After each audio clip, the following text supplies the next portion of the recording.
ఇప్పుడే జీ5 app download చేయండి. చూడండి మీ ఫేవరెట్ టీవీ షోస్ ఎప్పుడైనా ఎక్కడైనా. ఆయన నేర్పించిన అడుగుల్లో అడుగులు వేస్తూ ఆయన చూపించిన దారిలో వెళ్తున్నాను. నీలో నా కొడుకునే చూసుకుంటున్నాను రా.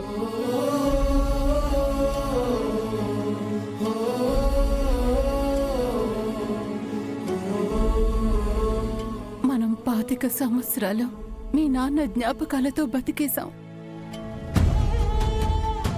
అవి గుర్తొచ్చినప్పుడల్లా కన్నీళ్ళొస్తాయి. ఎందుకిలా చేశాడని ఆ దేవుడి మీద కోపం వస్తుంది. కానీ మా అందరి ఆశ, మా అందరి ధైర్యం నువ్వే నాన్న. నువ్వు మీ నాన్న జ్ఞాపకాలతో ఇలా ఢీలా పడిపోతే అందరూ ఇంకెంత బాధపడతారు.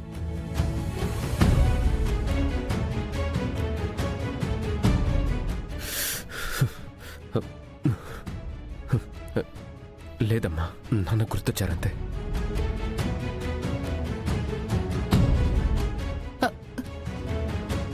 ఇలా ఢీలా పడకు నాన్న. మావయ్య, అత్తయ్య గారు పిలుస్తున్నారు, రండి. ఆ,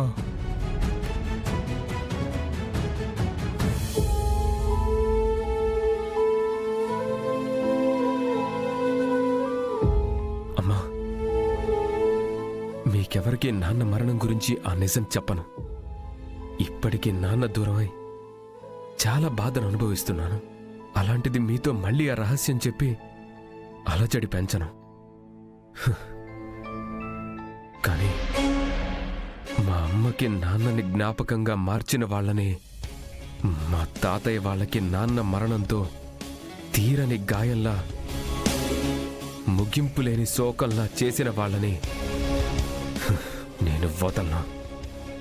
వాళ్ళని పట్టుకొని తీరుతాను.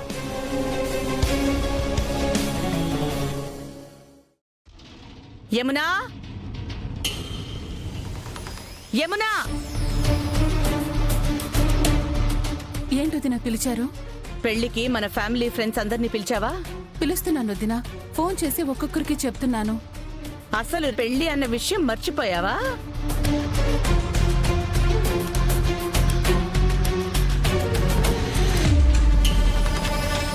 ఏదో తూతూ మంత్రంలా జరిపించేస్తావా ఏంటి?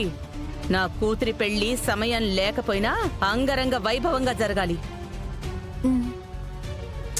అమ్మా, అంగరంగ వైభవంగా నా పెళ్లి జరగక్కర్లేదు. అదేంటి అలా అంటున్నావు? ఒక్కగానొక్క కూతురివి, నీ పెళ్లి గ్రాండ్ గా జరుపుకోవాలని నాకుండదా? అమ్మా, గ్రాండ్ గా చేసుకోవాలంటే పెళ్లి తర్వాత రిసెప్షన్ గ్రాండ్ గా ఏర్పాట్లు చేసుకుందాం.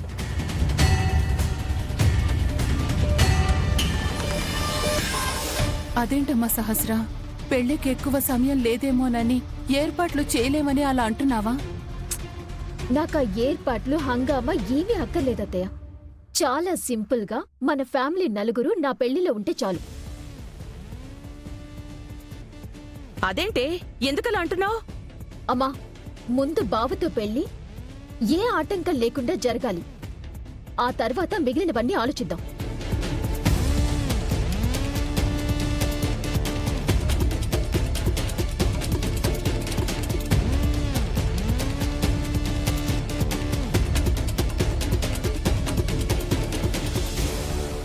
మీరెక్కువగా ఆలోచించకండమ్మా. నా పెళ్లిలో నలుగురున్నా సరిపోతుంది. మీరు గుడిలో పెళ్లి చేసినా పర్వాలేదు.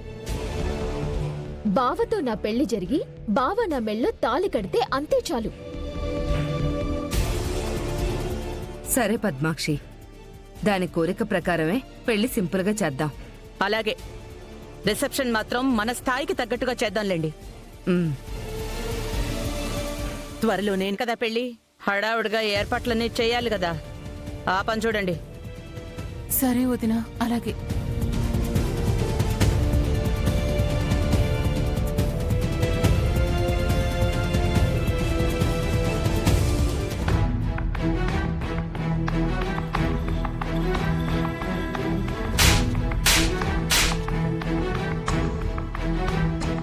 ఈ లక్ష్మి ఎప్పుడు ఏంటో ఏదో ఒకటి ఆలోచిస్తూ పనిచేస్తూ పండు, విహారి బాబు.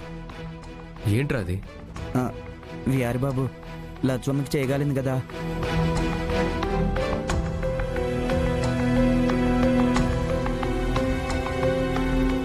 ఏం రాసుకుంటుందని తీసుకెళ్తున్నాను బాబు. సరే పండు, అది ఇవ్వు, నేను తీసుకెళ్తాను.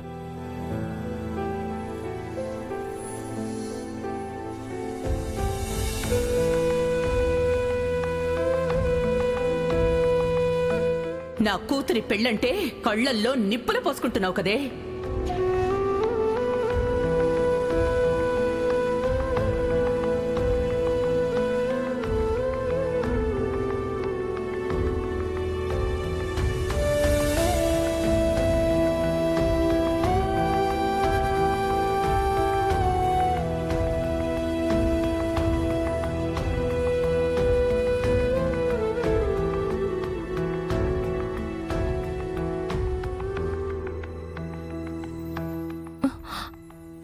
కంగారు పడక కనకం.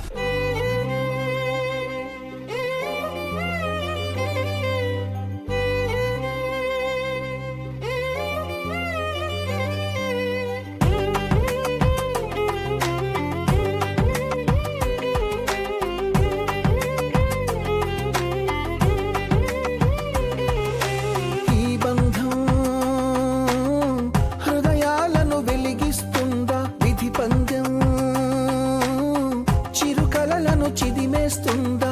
ఓ దైవమా, ఎన్నాళ్ళీ నీ వింత పంతం వెలిగించవా ఈ మమతల ఘోరంత దీపం. ఏమైనా పంచుకోవాలని అనుకుంటున్నారా? లక్ష్మి కలసి నయ్య కథ ఆదర్శమే కావా. మీ నాన్నగారి విషయంలో మీరు చాలా సతమతమైపోతున్నారు కదా. బంధం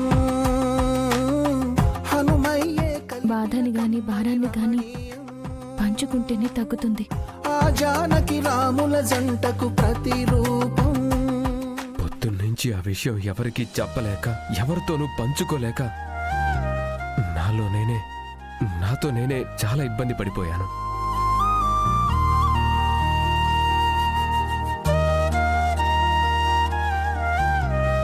మీ నాన్నగారి మరణంలో పొద్దున్నొచ్చిన రిటైర్డ్ పోలీస్ ఆఫీసర్ వ్యక్తం చేసిన అనుమానాన్ని ఎందుకు ఇంట్లో వాళ్ళకి చెప్పాలని అనుకోలేదు విహారీ గారు? ఇప్పటికీ నాన్న విషయంలో మా వాళ్ళు చాలా బాధపడుతున్నారు. మళ్ళీ వాళ్ళల్లో ఈ అనుమానం మొదలైతే ఆ బాధతో మళ్ళీ వాళ్ళు ఎక్కడ ఎఫెక్ట్ అవుతారోనని చెప్పలేదు. అందులోనూ ఆ రిటైర్డ్ ఆఫీసర్ చెప్తున్న వాటికి ఆయన ఎవిడెన్స్ ఉన్నాయని అంటున్నారు. కానీ ఆ ఎవిడెన్స్ ఏంటో తెలియకుండా, నిజ నిర్ధారణ చేసుకోకుండా అందరికీ చెప్పడం కరెక్ట్ కాదు లక్ష్మి.